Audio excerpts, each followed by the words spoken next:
তাহলে কি বৃষ্টি পারবে অর্জুনকে পাগলাগারদ থেকে ছাড়িয়ে আনতে? হ্যালো বন্ধুরা, চলে আসলাম সিঁদুরের মূল্য নাটকের আগামী পর্বের আপডেট নিয়ে আপনাদের মাঝে।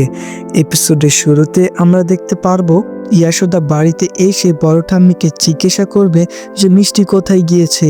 এর উত্তরে বড় ঠাম্মি তিনি বলবেন যে এতক্ষণ তো অনু এই বাড়িতে ছিল না, আমি কি একবারও জিজ্ঞাসা করেছি যে অনু কোথায় গিয়েছে?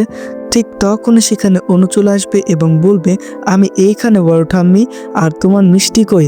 তখন সেইখানে বড় ঠাম্মি কি বলবে, নিজের চিন্তার মধ্যে পড়ে যাবে। এক পর্যায়ে বড় ঠাম্মি বলবে যে সে তার ঘরে পূজা করছে। তখন সেখানে বাড়ির সবাই একেবারে অবাক হয়ে যাবে এবং বলবে মিষ্টি কিসের জন্য পূজা করছে? তখন সেখানে বড় ঠাম্মি বলবে সে যেন অর্জুনকে ছাড়াতে পারে, যার কারণে বাড়িতে সে তার নিজের রুমে বসে থেকে অর্জুনের জন্য পূজা করছে। এই কথা শোনার পর তো অনু সে বুঝতে পারবে যে মিষ্টি বাড়িতে নেই। এরপরে অনু বলবে তাহলে আমিও গিয়ে দেখে আসি যে আসলে মিষ্টি কি ধরনের পূজা করে এবং আমিও প্রণাম করে আসি।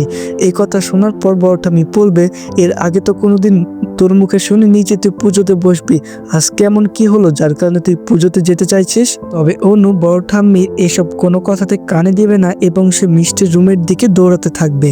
এক পর্যায়ে বাড়ির সকল মেম্বাররা বুঝতে পারবে এখন যদি আমরা এদেরকে না আটকাই তাহলে হয়তোবা এরা সবাই সত্যটা জেনে যাবে যে মিষ্টি এখন বাড়িতে নেই, অর্জুনের কাছে গিয়েছে।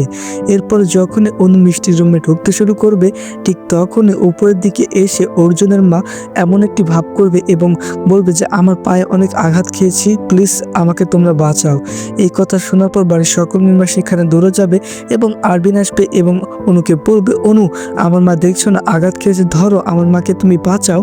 তখন সেখানে অনু বলবে যে আপনি তো আঘাত পেয়েছেন, আমি এক্ষুনি মিষ্টিকে খবর দিয়ে আসি যে অর্জুনের মা তার পায়ে একটু আঘাত পেয়েছে। এই কথা বলে সেইখানে অনু সে চলে যাবে মিষ্টির রুমে। তবে অনু সেইখানে গিয়ে মিষ্টিকে কোথাও দেখতে পাবে না এবং সে বুঝতে পারবে মিষ্টি অর্জুনের কাছে গিয়েছে।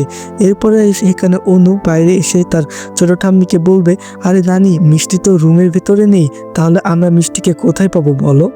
সবাই আমাদেরকে মিথ্যা কথা বলেছে, এরা বলেছে যে মিষ্টি নাকি বাড়িতে আছে, কিন্তু মিষ্টি তো বাড়িতেই নেই। অন্যদিকে সিনে দেখানো হবে মিষ্টি যখন অর্জুনকে খোঁজার জন্য ওই পাগলা গারোতে গিয়েছিল, সেইখানে গিয়ে একটি পাগলা খুবই ভয়াবহভাবে চিৎকার করতে থাকবে। এরপরে একটি দারোয়ান এসে বলবে তুই যদি এরকমভাবে চিৎকার করতে থাকিস তাহলে নতুন যে পাগলাটাকে আনা হয়েছে কালকুটিতে রুমে রাখা হয়েছে সেখানে গিয়ে তোকেও রেখে আসবো। এরপরে মিষ্টি বুঝতে পারবে যে অর্জুনকে কালকুটির রুমে রাখা হয়েছে। এরপরে মিষ্টি সে চলে যাবে ওই রুমে এবং গিয়ে দরজাটা খোলার সাথে সাথে অর্জুন যখন মিষ্টিকে দেখতে পাবে তখন সেখানে কিন্তু অর্জুন সে মিষ্টিকে জড়িয়ে ধরবে, যেটা আপনারা এখন স্ক্রিনে তাকালে দেখতে পাচ্ছেন।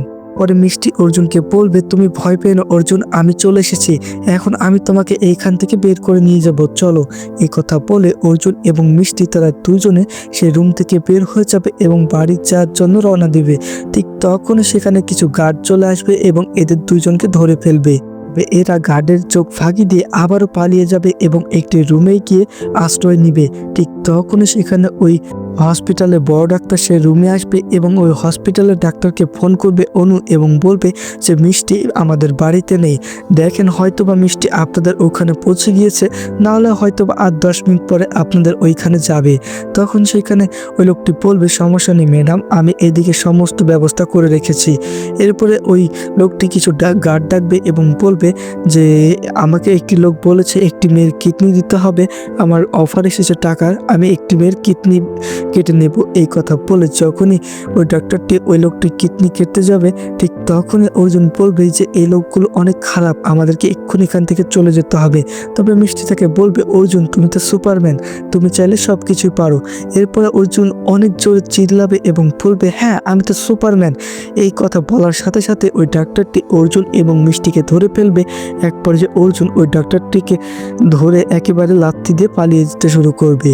এরপরে মিষ্টি এবং অর্জুন যখনই পালিয়ে যেতে শুরু করবে তখনই কিছু গার্ড এসে তাদের দুজনকে ধরে ফেলবে। এরপরে ওই ডক্টরটি বলবে তোমরা আমাদের সমস্ত কিছু জেনে গিয়েছো, তোমাদেরকে তো আমি এভাবে যেতে দেব না, তোমাদের দুইজনের কিডনি কেটে নিয়ে আমি বিক্রি করে দেব। এরপরে মিষ্টি এবং অর্জুন তাদের দুজনকে একটি সিট বেঞ্চের সাথে বাঁধা হবে এবং বলবে যে আমি তোমাদের দুজনে কিডনি কেটে নিব। এরপরে অর্জুন সে তো ভীষণ ভয় পেয়ে যাবে। তবে মিষ্টি বলবে অর্জুন তুমি প্লিজ আমার চোখের দিকে তাকাও, তুমি তোমার পুরনো স্মৃতিগুলো মনে মনে করো তুমি চাইলে অনেক কিছু সম্ভব। এরপরে অর্জুন যখন মিষ্টির চোখের দিকে তাকাবে তখন অর্জুনের কিছু পুরনো স্মৃতি মনে পড়ে যাবে এবং অর্জুন সে কি করবে, যখন ওই ডাক্তারটি অর্জুনকে অবেশ করার যে ইঞ্জেকশনটা দিচ্ছিল ঠিক তখন ওই সুচটি কেড়ে নিয়ে অর্জুন সে কিন্তু ডক্টরের কাছে ইঞ্জেকশন দিয়ে দিবে, যেটা আপনারা এখন স্ক্রিনে তাকালে দেখতে পাচ্ছেন। যার কারণে ডক্টর সেখানে অজ্ঞান হয়ে পড়ে যাবে। এই সুযোগটি কাজে লাগিয়ে মিষ্টি এবং অর্জুন তারা দুজন সেখান থেকে পালিয়ে যাবে এবং বাইরে বের হয়ে আসবে। এবং বাইরে বের হয়ে আসার পর তারা চিন্তা করবে আমরা পালিয়ে গেলে তো হবে না, এখানে যারা মানুষ রয়েছে তাদেরকে উদ্ধার করতে হবে, কেননা এই লোকগুলো অনেক বিপজ্জনক। এবং মিষ্টি এবং অর্জুন ওই লোকগুলোকে উদ্ধার করে ফেলবে এবং সাথে সাথে সেখানে পুলিশ চলে আসবে এবং ওই লোকগুলোকে উদ্ধার করবে এবং ওই লোকগুলোকে পুলিশ এসে ধরে নিয়ে যাবে। এবং এমন সুন্দর মুহূর্তের মধ্যে দিয়ে আজকের পর্বটি শেষ হয়ে যাবে। ভিডিওটি সম্পূর্ণ দেখার জন্য আপনাদেরকে অসংখ্য ধন্যবাদ।